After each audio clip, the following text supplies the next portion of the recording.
नमस्कार दोस्तों, स्वागत है आपका हमारे इस YouTube चैनल में। जैसा कि हम सभी जानते हैं कि अधिकतर धर्मों में महिलाओं को मासिक धर्म के दौरान अपवित्र और अशुभ माना जाता है।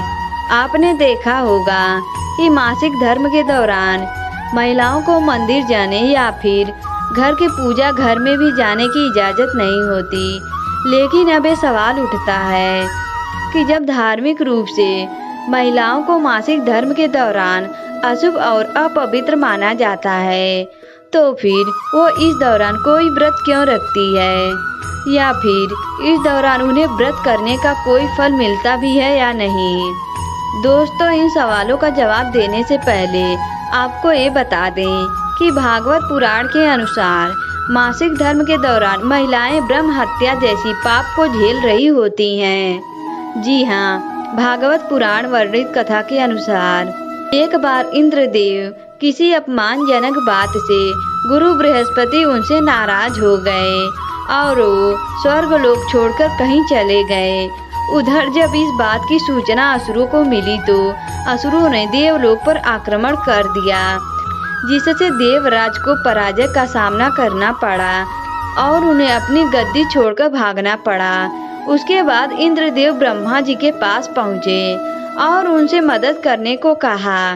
तब ब्रह्मा जी इंद्र से बोले, इस समस्या से निजात पाने के लिए तुम्हें एक ब्रह्म ज्ञानी की सेवा करनी होगी। यदि वह तुम्हारी सेवा से प्रसन्न हो गए तो तुम्हें स्वर्गलोक वापस मिल जाएगा। उसके बाद ब्रह्मा जी के कहे अनुसार एक ब्रह्म ज्ञानी की सेवा करने लगे।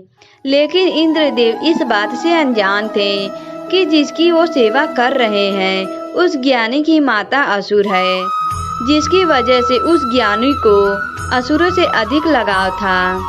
असुरों से लगाव की वजह से वो ब्रह्म ज्ञानी इंद्रदेव की सारी हवन सामग्री देवताओं की बजाय असुरों को अर्पित कर देते थे।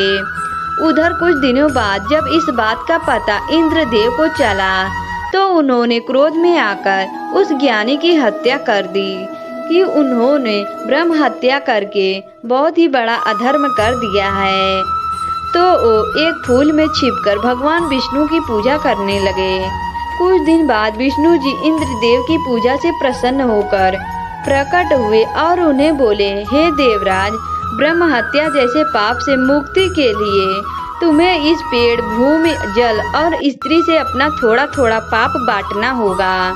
साथ में सभी को एक एक वरदान भी देना होगा। उसके बाद इंद्रदेव सबसे पहले पेड़ से अपने पाप का अंश लेने का अनुरोध किया, तो पेड़ ने पाप का 1/4 हिस्सा ले लिया। जिसके बाद इंद्रदेव ने पेड़ को वरदान दिया कि मरने के बाद तुम चाहो तो स्वयं ही अपने आप को जीवित कर सकते हो। उसके बाद इंद्रदेव के विनती करने पर जल ने पाप का कुछ हिस्सा अपने सर ले लिया।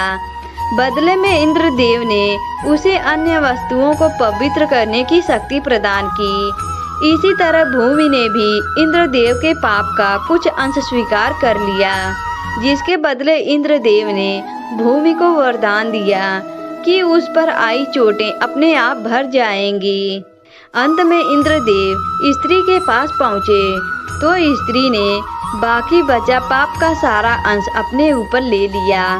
इसके बदले इंद्रदेव ने स्त्रियों को वरदान दिया कि पुरुषों की तुलना में महिलाएं काम का आनंद ज़्यादा ले पाएंगी, और ऐसा माना जाता है कि तभी से महिलाएं मासिक धर्म के रूप में ब्रह्म हत्या का पाप झेल रही हैं। तो दोस्तों, जैसा कि आपने कथा में देखा कि जब इंद्रदेव ब्रह्म हत्या के पाप को झेल रहे थे तो उन्होंने फूल में छिपकर विष्णु जी की आराधना की थी, परंतु उस समय न तो उनके सामने कोई भी श्री विष्णु की प्रतिमा थी और न ही वो किसी मंदिर में थे। ठीक इसी तरह महिलाएं भी मासिक धर्म के दौरान व्रत तो कर सकती हैं, लेकिन मंदिर नहीं जा सकती और ना ही किसी मूर्ति की पूजा कर सकती हैं। परंतु अगर इस दौरान ऐसा करती हैं तो भागवत पुराण के अनुसार उसे पाप माना गया है। दोस्तों, आज की वीडियो में बस इतना ही। अगर यह वीडियो आपको अच्छा लगा तो वीडियो को लाइक करें और हमारे चैनल को भी सब्सक्राइब करें। दोस्तों, वीडियो देखने के लिए आप सभी का धन्यवाद।